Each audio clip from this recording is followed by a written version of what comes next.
하나님의 말씀 고린도후서 12장입니다. 12장 9절과 10절 두 절의 말씀입니다. 고린도후서 12장 9절과 10절 두 절의 말씀 한 절을 나누어서 이렇게 읽으면 좋겠습니다. 제가 앞부분 읽겠습니다.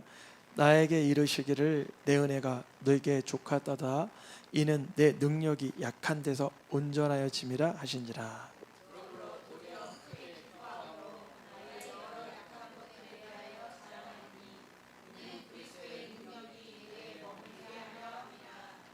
그러므로 내가 그리스도를 위하여 약한 것들과 능욕과 궁핍과 박해와 곤고를 기뻐하노니. 아멘. 그 범사에 감사하라 이 주제로 계속 말씀을 전하고 있습니다.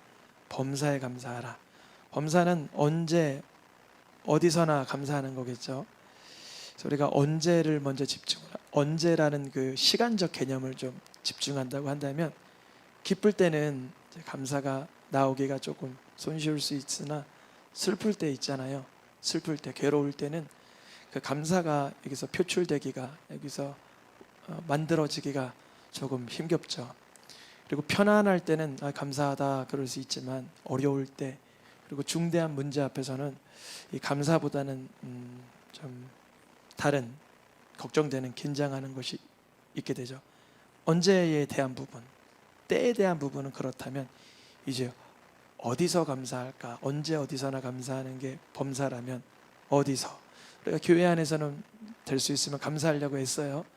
교회에서 좀 뭐가 좀 마음이 들더라도 그래도 감사해요 이렇게 하려고 하는데, 이게 그것이 집으로 갔을 때, 가정으로 갔을 때는 내 있는 그대로의 어떠한 마음의 불편함들이 그대로 쏟아져 나올 때도 있고, 내가 이렇게 직장에서는 좀 예의 관계를 지켜야 되니까 감사함을 이렇게 적당하게 유지하지만, 내 또 모르는 사람, 뭐 길가라든지 뭐 한 번 보고 말 사람들에게는 그 어떤 내 태도가 잘못될 수도 있죠. 우리의 감사가 언제 어디서나 범사에 지속돼야 되는데, 우리의 감사를 망치는 요인들을 바깥에서와 안에서 이 두 가지로 나눠서 좀 찾아보니까, 바깥에서 있는 감사하지 못할 이유는 상황, 어떤 환경, 그리고 어떤 사람, 그리고 어떤 뭐 물건이나 상황 때문에 우리가 감사하지 못할 이유가 보이게 돼요. 그때 우리가 주님께 이렇게 말씀드리면 좋겠어요. 주님, 내가 내 외부에서 감사하지 못할 환경과 사람이나 그런 것이 보일 때, 그 속에서 감사할 수 있도록 능력을 부으시옵소서. 내게 능력을 부어주심으로 이 환경과 상황을 뛰어넘을 수 있는 그런 신기한 능력을 부어주시옵소서. 그런데 신기한 게 또 환경이나 상황이나 바깥에서는 뭐 문제될 게 하나도 없는데, 어디서 생길 때가 있냐면 여기 내면에서 생길 때가 있어요. 고요한 집에서 아무 문제가 없다는 게 좀 그렇지만 눈앞에 보이는 문제들이 없어요.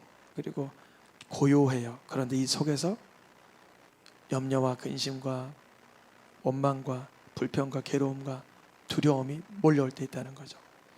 그때는 이 내면에 감사하지 못할 이 쓴뿌리들이 작동하고 있는 것들이죠.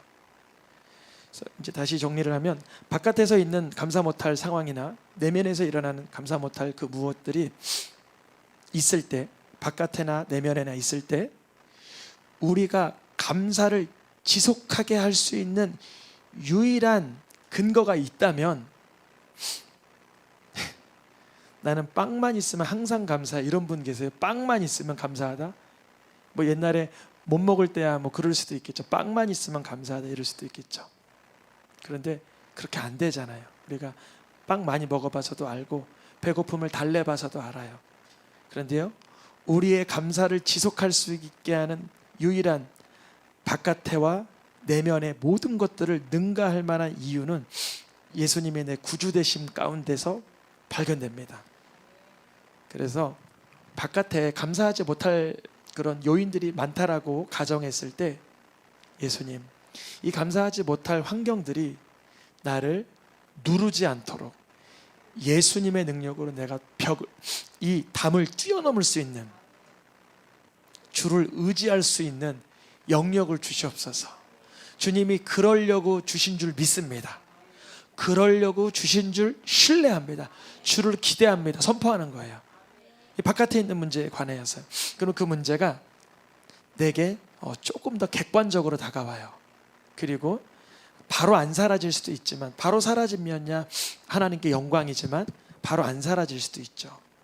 오늘 본문의 내용이 그렇습니다. 사도 바울이 그래요. 내가 하나님께 3번을 기도했대요. 여러분 3번 이상 기도하시길 축복합니다. 이거 3번 기도했다는 건 뭐냐면 기도 참 많이 했다는 거예요. 3번이라는 건 한 번 아이스크림 사주세요, 아이스크림 사주세요, 아이스크림 사주세요 3번 했다는 게 아니라 최선을 다했다는 거예요. 성심껏 다했다는 거예요. 금식도 해보고 작정 기도도 해보고 철야 기도도 해봤다는 거예요.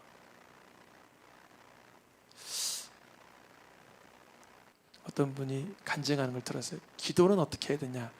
기도가 될 때까지 해야 된대요.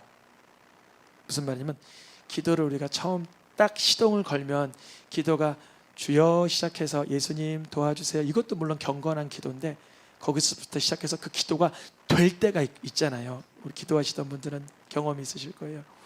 내가 내 속에서 뭔가 애쓰지 않게 막 이렇게 에너지를 발산하지도 않는데 기도가 될 때가 있단 말이죠. 그때까지 하는 거예요. 근데 사도 바울이 그때까지 해봤어요. 3번을 뜨겁게 구했단 말이죠. 근데 그때였어요. 주님이 응답을 주시는 거예요. 여러분 기도가 될 때까지 하면 응답이 있습니다. 응답이 뭐냐면 물 주세요 해서 물 주는 것도 응답인데, 물 주세요 했는데 콜라 주는 것도 응답이고, 물 주세요 근데 아무것도 안 주는 것도 응답이라는 거죠. 이 목사님 너무 어거지 같아요. 그러면 오늘 말씀이 그래요. 3번 간구했는데 응답을 뭐라고 주셨냐면 너 지금 그 상태가 너한테 딱 좋아 그러시는 거예요. 주님이 사도 바울에게 너 지금 그 상태가 딱 좋아 그러시는 거예요. 아니 왜 내가 이거 힘든 거 치료해달라고, 내 육체의 문제를 치료해달라고 그렇게 기도했는데 왜 주님은 이렇게 대답하시나?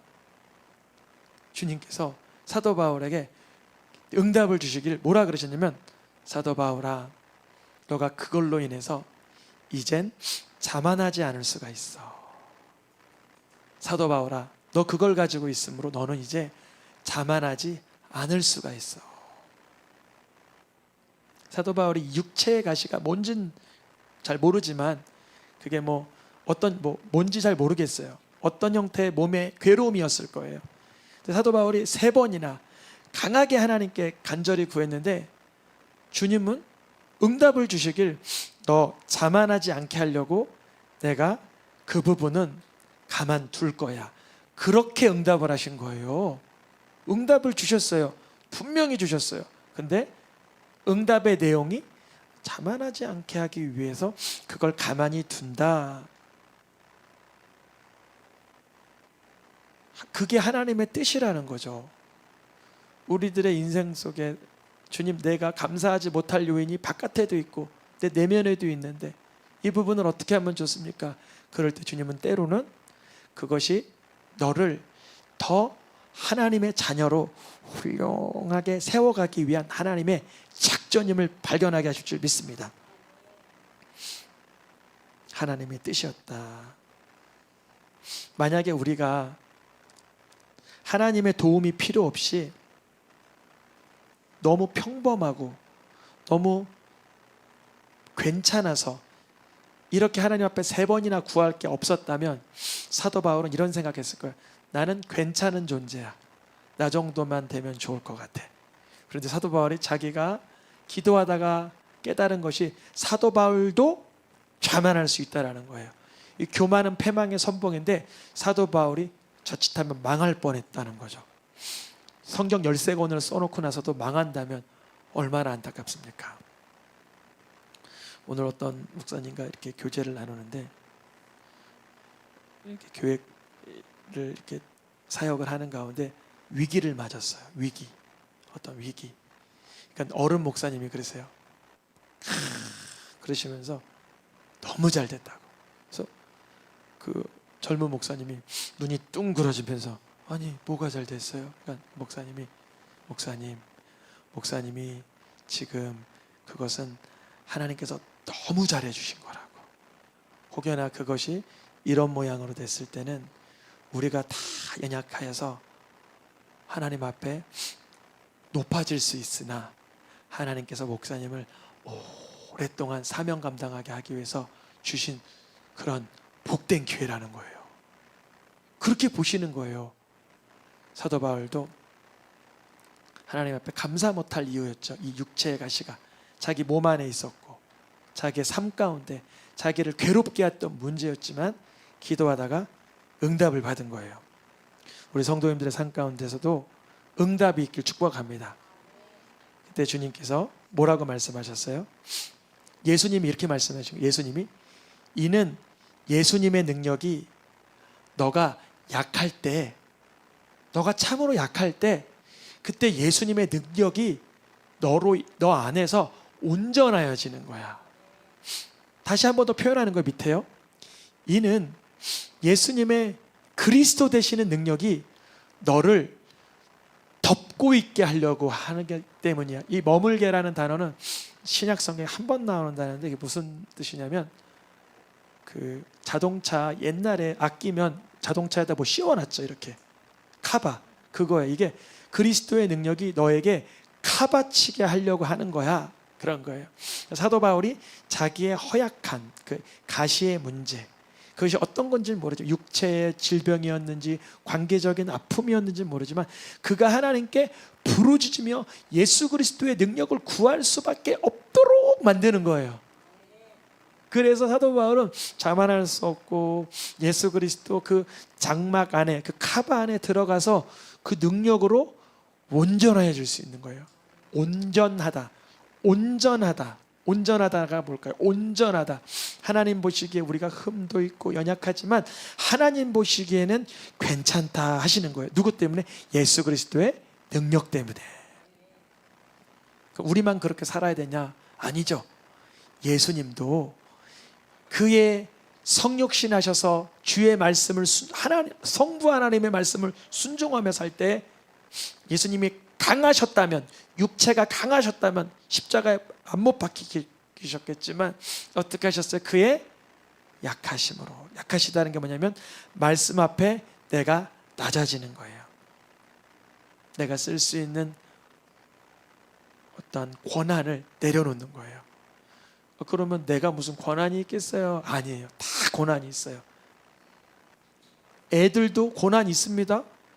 우리 성도님들 집안에 가면 가끔 자녀가 제일 권력이 센 집도 있고 어떤 집은 아빠가 센 집도 있고 엄마가 센 집도 있고 다 세지만 어쨌든 우리가 온전해지려면 그리스도께서 약하심으로 십자가에 못 박히신 것처럼 나의 권한, 나의 어떠한 기회, 나의 능력을 말씀 앞에 내려놓는 거예요.